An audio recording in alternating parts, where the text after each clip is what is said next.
Hello বন্ধুরা, কেমন আছে সবাই এই গরমে?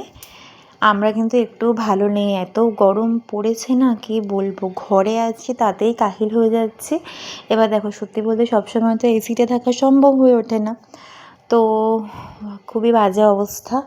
ঠিক আছে, আর আমরা ঘরে থাকি তাতেই এরকম অবস্থা, বলো যারা বাইরে বাইরে কাজ করে তাদের আরও কতটা খারাপ অবস্থা। তো যাই হোক, সকালবেলায় তো দেখো আজকে উত্তরণটা দেরি হয়ে গিয়েছিল, আর আজকে কিন্তু বিকেলবেলায় পড়ানো ছিল, তো পড়াচ্ছিলাম। আর ওদিকে দেখো মুস্কান এসেছে, আমার দিদার বাড়ির বিড়ালটা। আর এই নতুন যে ভিভোর ফোনটা আমার মামা ভাই কিনে দিয়েছে দিদাকে আজকে, কি সুন্দর না। আর আমার স্টুডেন্টের এই পেনটা কি বলো, টাচও হয় ফোনের স্ক্রিনে। সত্যিই দেখছি ফোনের সামনেটা দিয়ে ফোনের ক্যাপের দেখো কি সুন্দর স্ক্রল করছি, স্ক্রল আপ স্ক্রল ডাউন, ভালোই হচ্ছে। যাই হোক, কত রকম কিছু বেরিয়ে গেছে।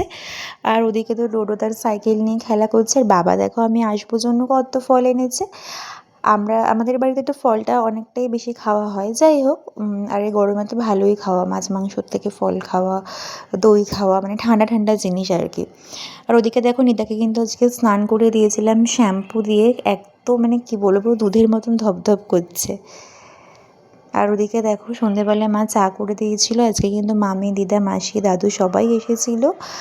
চাটা আজকে অসাধারণ হয়েছিল, দারুণ হয়েছিল চাটা, পুরো মালাই চায়ের মতন। অনেক দিন পর এত ভালো চা খেলাম, অনেক দিন পর দিদা এলো, খুব ভাল লাগে।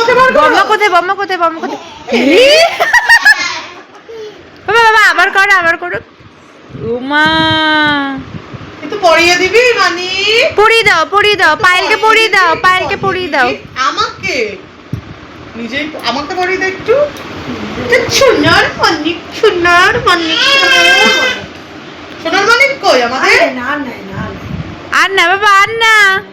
খেলা পাইছি তো দেখলে ডোডুর দুষ্টুমি এই করে আর কি, এই করে আমাদের সবাইকে মাতিয়ে রাখে। মা মুড়ি ভাজা করেছিল আলু ভাজা দিয়ে, খুব ভালো হয়েছিল খেতে। আর দেখো কী করেছি, সারা খাটের অবস্থা। আমি তো সবগুলো গুছিয়ে টুছিয়ে ঘরটা একটু ঠিকঠাক করলাম। আর ওদিকে দেখো গোপুসোনাও কিন্তু ঘুমিয়ে পড়েছে। তো আজকে এটাই ছিল একটা ছোট্ট ভ্লগ তোমাদের সঙ্গে শেয়ার করার। এই গরমে সবাই সাবধানে থেকো, ভালো থেকো, সুস্থ থেকো। Good night.